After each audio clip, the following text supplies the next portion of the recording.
Hello, everyone. This is Kendra Watkins with another episode of the ASUN Lunchbox, and it's lunchtime, and we are here with Lipscomb Volleyball, and I'm gonna let everyone introduce themselves. So I'm gonna start with one of these squares, but they don't know which one I'm pointing to. So we'll start up top.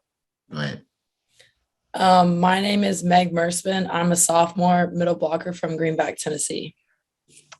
And I'm Kamryn Bacus. I'm a sophomore outside hitter from Edmond, Oklahoma. All right, awesome. So we'll just get right into it because when I was looking through, I was trying to do my research and everything. So I was going through it and seems like everyone was a sophomore. So fabulous recruiting class, it looks like. And just tell me, just coming in last year, just tell me, what was it like getting to know each other and just adjusting to campus life?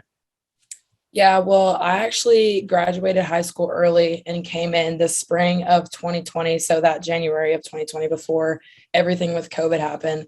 And Delaney Dilfer actually came in with me. So Delaney and I were able to get like a better sense of what the team was going for and form a better bond with the older girls as we went into the fall when everybody else was going to join. And at that point, we were so strict on COVID that we were all in what we called pods. So it was pretty much the middle classmen, like the juniors and the sophomores, were in a pod and the seniors were in a pod. And then us freshmen were all in a pod. So like that time it really gave us a good amount of time to all get to know each other better. And then while we were still separating, or when we were still having separated practices by pods, we were able to work together and figure out our nitpicks and what we were going to have to do. And then as we progressed into a whole entire like practice with everybody there, it was interesting to see how we all meshed together, but also interesting to see what we had done and like cultivated in our own individual pod practices. Yeah, that's so true. And like to add on top of that, coming in on our official visit, this is super cool. 4 out of the 6 now sophomores, we all were on our official visit together. So that doesn't happen very often in the recruiting process. Especially since at that time, none of us were committed. And that in itself is super unique. And getting to like begin to get to know one another then, and then getting to come in and like build on top of that bond is just like amazing. And I think it definitely shows on the court too. Okay, and just we'll go right into it. Last year, you guys were, I believe, 17-3. You guys just came in and just hit the ground running. Seemingly, our ASUN champions. I wanted to walk me through just going through the ASUN Championship or the tournament and just growing as a team and just coming into that particular championships. Yeah, I definitely think that the ASUN Championship really took a toll on us just physically and mentally. We had already faced Bellarmine, who we played in the semifinals or the quarterfinals, but we had not faced UNF or FGCU. So being able to see them for the first time in such an important time was honestly a little terrifying as a freshman. But I think that we were able to lean on the shoulders of our upperclassmen and our seniors who had such a big impact on the team, and they've played these teams before and they've been in this situation before because I think we have 15 straight semifinals. So they've been in that situation and they were able to give us a little bit of insight. But we had also not even played a 5-set match until the finals of the ASUN. So at that time, we were all just like really run down and we were picking up the scraps that we could to get together and just pull out a win. Yeah, I mean, she said it pretty much just exactly how it is. Like going into the ASUN tournament, really as a freshman, like I had no expectations, and like we had obviously been in close matches in like high school and club, but like never the same kind of like pressure as there is like entering a Division I college final, semifinal conference match. And so it was really cool and like just a really awesome experience to get to play and experience that as a freshman and get to learn and handle that pressure. And especially because I mean, we want to keep on doing that, keep putting ourselves in those situations. And so now being able to walk the underclassmen, I guess we're still underclassmen, but the freshmen and the rest of the people on our team through that moving forward will be phenomenal. Okay. And just tell me, just going into the NCAA tournament, because I know, if the ASUN Championship, like if you guys were frightened by not playing UNF and FGCU, just tell me, going into the tournament, what did you guys learn, and just what did you guys take away coming into this season? I just learned how like fragile one game was, because we all had the concept of like, this could be our final game, like this could be the last game for our seniors. So at the same time of like there being that kind of fear that this could be the last time that they play volleyball, it made us want to play even harder for them to like keep their careers going on and on. And we all had to get COVID tested when we got there, and we had a little scare in the beginning, like one of the tests came back inconclusive. So at that moment, we all kind of like freaked out, and we're like, oh no, like our streak is over, like this is it. And it really, like for me, it just really showed like how fragile like your volleyball career can be, and how like that one thing, or just like when your last game comes about, like what the emotions are. Emotions were crazy, but I think that we couldn't have done anything better at the NCAA tournament than what we did. Yeah, I mean, especially like from a freshman sophomore perspective, like we've dreamed of doing that our entire lives, and like playing against these really amazing teams, like the best teams in the country go to the NCAA tournament. And so I just think that the experience, like adding on to what I said earlier, is just, I mean, amazing. And I mean, obviously the match didn't go exactly how we wanted. But from that, you learn, you grow, you move forward. And for us, it obviously isn't our last match, so we can keep on doing that. But getting to like face, I guess we played Georgia Tech in the one match that we had. And going into like our preseason schedule this year, we have already played a bunch of Power 5 top ranked teams. And so I think going into those matches, it even gave us confidence, because we're like, oh, we've been here, we've done this before. And like playing the teams that we have already right now in our preseason schedule, I think will prepare us better for when we do go to the NCAA tournament again, and when we do play those teams, because we have that kind of confidence now. Yeah, I was actually going to mention that, because I know, Kamryn, in your backyard, you guys defeated Oklahoma, their invitational. Just tell me about that, and just I guess because like you guys show up against some pretty big teams, so just tell me like what was the whole process going into it, or what was your state of mind? What did Coach Rosenthal tell you, and how did you guys pull away with the W? I mean, going back home and getting to play for not my fans, but I'm kind of against my fans is kind of like the best thing ever. Getting to kind of not stick it to them, but a little bit, kind of get to go off a little.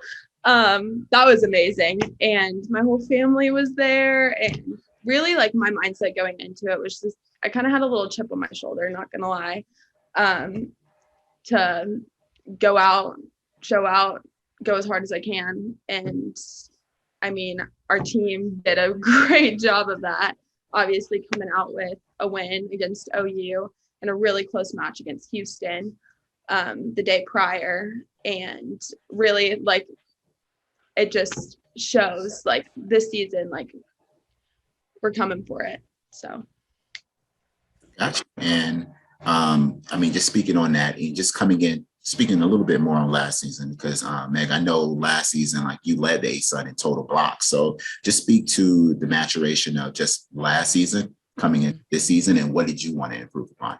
Yeah, definitely. Like, blocking is probably my favorite aspect of volleyball. I just absolutely love it. It's such a momentum change, because I mean, you could be down by say 4 or 5, but as soon as you get a block, the other team is going to be a little more hesitant about where they're swinging. So you're kind of psyching them out a little bit while you get the momentum back on your side. So definitely going into this season, I wanted to improve on my blocking and being more of a threat on the front row and as the first line of defense that the teams are going to face, and just really like growing my blocks per set count. I don't recall what it was last year, but I think like right about now I'm at 1 point something blocks per set, pushing for 2, which is a little crazy, but like I love blocking so much that that's something that means so much to me, that it's something that I want to keep working towards, just because it's like as soon as the ball goes back over the other side of the net, it's the first chance that we get at scoring a point. So I take that seriously and want to keep growing that in myself and also in my teammates and us all working together on the front row to lead the ASUN once again in blocks. Okay. Well, tell me, because, I'm still learning the whole volleyball thing. So, all right. So what you just said earlier, Mm-hmm. the offense, are they looking for you when the setter is getting ready to set the ball? Are they looking for which way you're going and trying to go the opposite way? Like, how does this work? Well, most of the vibes come from the setter. So the setter can feel where the blockers are at. And because I'm in the middle of the court, so the setter can feel how far into the middle I am if she wants to set her middle or if she wants to go to the outside. Sometimes we get faked out and go the opposite way, and then there's only one block up. And then sometimes we read it right and go to the right side. But usually in film, you learn what kind of blockers that you're working with.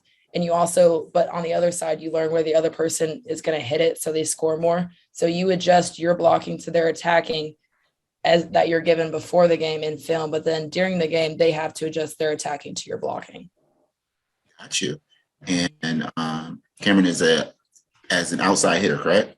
Yes, that's right. Okay, boom. As an outside hitter, just tell me, because I know you guys are on the end and you guys, like you're hitting the ball like a million miles an hour. And I don't know how anyone digs that out because I know I wouldn't stand in front of it. Just tell me, what is like your mindset and when do you know that you're probably going to get ready, like the setter or Delaney's getting ready to come to you and you're getting ready to just kill it?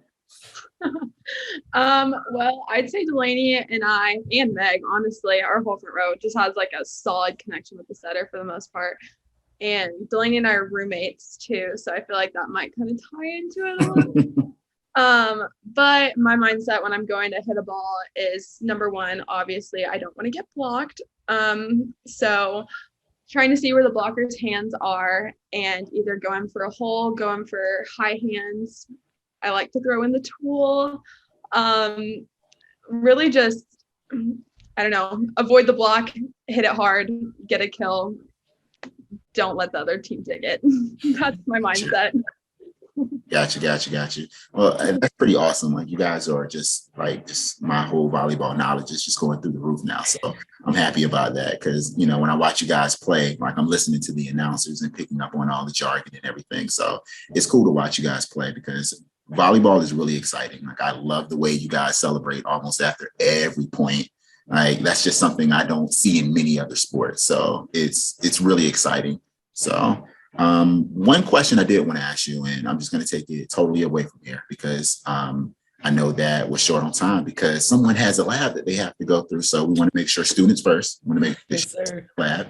And I want to ask you about food. Because this is the ASUN lunchbox, and we put these out like every time we put them out around lunchtime. What do you guys eat? What do you guys love to eat? Like when you get a chance to, go back home when you're in Nashville or when you get to sneak away for a minute. One of my favorite places in Nashville is called Satco. It's right next to Vanderbilt's campus. It's a taco place, but they have the best queso I've ever had in my entire life. After I was in quarantine, but after our exhibition match against Tennessee Tech, when we won, Brandon, our coach, actually took everybody to Satco afterwards to celebrate instead of practice, which I would have loved to have been there, but I still got some.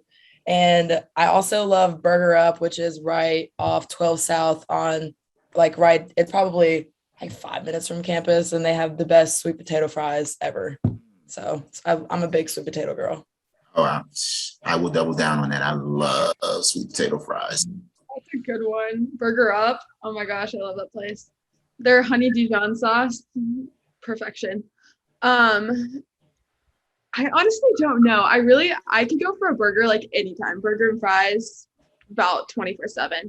Also, Nashville has ridiculously good Mexican food, and so I like Bar Taco. Bar Taco is really good. I always get the kids tray because it's $6.50 and it comes with everything that I like. So you got the quesadilla, the corn, the fruit, and what's the other thing? Oh, and a taco. So you really get your run for your money. But that, and then Chick-fil-A, man. Literally any day, Sunday, it's a go-to. So yeah, that's our D1 food rundown. All right. Well, just being talking about the student athlete work life. I know you guys wake up like really early. You guys get it in and every day. Just tell me, what are some things that you want to achieve personally? Just as far as in school, and because I know, Kamryn, what you wanted to be like, you wanted to go into sports communications. Actually, I just switched my major. So I was, but now I switched and I'm a fashion merchandising major. Yeah. Okay. Yeah. I just seen Cruella, and I really like that movie. Like the whole fashion industry, I don't want to do it because things change too much. And, once I find my style, I'm there. But yeah, I watched Cruella. It was awesome. Also, I love Devil Wears Prada. And even Emily in Paris, like on Netflix. So I watched that. Like, Yeah. I like a lot of this. I like a lot of this stuff. And Have you ever watched the Tinker Hatfield documentary? the Tinker, nope, but I am writing it down now. Where's that? It's on Netflix. Our coach Brandon actually made me watch it and asked me about it for like 2 weeks, and I hadn't watched it. And then I watched it, and now I'm like, oh my gosh, he's such a legend. So highly recommend. Really good. I am on it. I will probably watch that tonight. So, Hi. Meg, what about yourself? I came in as a biology major to hopefully do orthopedic surgery in the future. And then I kind of stepped back and like really looked at my life, and I thought that I didn't really want to go to 12 more years of schooling. So now I am an exercise science kinesiology major in hopes of becoming a PA with a specialization in orthopedics. Wow. Yep. You really are about that life. Yeah. I grew up breaking so many bones, and I had so many surgeries, and I just like formed the best relationship with my orthopedic surgeon. And I literally went to his house last weekend. Like, that's how close we are. He lives right down the corner from me. So it was just really cool to like see what he does and the relationship that I formed with him, and like what I could do for other patients in the future. And also I've heard that orthopedics is like the easiest of medicine because 206 bones in the human body, and you don't worry about anything else. So Yeah, and most of them are in your feet. exactly. And your fingers. Feet and fingers. Yeah, that's pretty interesting. Yeah. And last question, because I know, Kamryn, favorite group of all time. Tell me. Favorite, say that again. What's your favorite group of all time? Group? Lipscomb Volleyball, man. All right. That was low hanging fruit. All right, we have to. What's your number 2 favorite group of all time? Let's see. Music. Is it a trick question, or is it No, a real? it's not a trick question. Like music group? Yes. Oh, the Jonas Brothers. Oh, okay. And, all right. So I was reading, Meg, you have a hidden talent, right? Like Yes, I can play the piano. You can play the piano. Have you guys ever got together? Really? Yeah, I can. You know that? I took 7 years of lessons as a kid. My mom stuck me in there and I couldn't get out of it. Oh my gosh, I didn't know that. Mm-hmm. Look at us learning. Yeah. We have to get together. Like, I want to see this at some point. Okay. We have to get some Jonas Brothers on piano. Kamryn, you have to sing. You have to bring it home. Just tag us, ASUN Sports. Make sure that we repost it and put it everywhere. I have to see this. This would be awesome. Okay, we're coming at it. Yeah, for sure. I'll learn a song right now. All right. And I want to also thank you guys for all of your time. I know you guys have places to be. We're getting ready to go into conference play very soon. So thank you for your time. You guys stay at it. Definitely students first. So, stay in those books. I want you to be, I can't even say the word. I know it started with the K. I tried to say it, but I was like, I'm going to trip myself up. So Orthopedics. There we go. And all right, I want to thank you guys for all of your time. This has been Kendra Watkins with another ASUN Lunchbox. Make sure that you follow us on all of our social media platforms on Instagram and Twitter at ASUN Sports. Also, make sure that you like us on Facebook when you have the time. And this has been Kendra Watkins. I'm all dressed up today because it is picture day. So, yeah. I wanted to send my mom a nice picture, so I decided to put it on the top. So yeah, she'll love that. So anyway, thank you guys for your time. And yes, thank you for everything. Thank you so much for having us. Thank you. All right, anytime.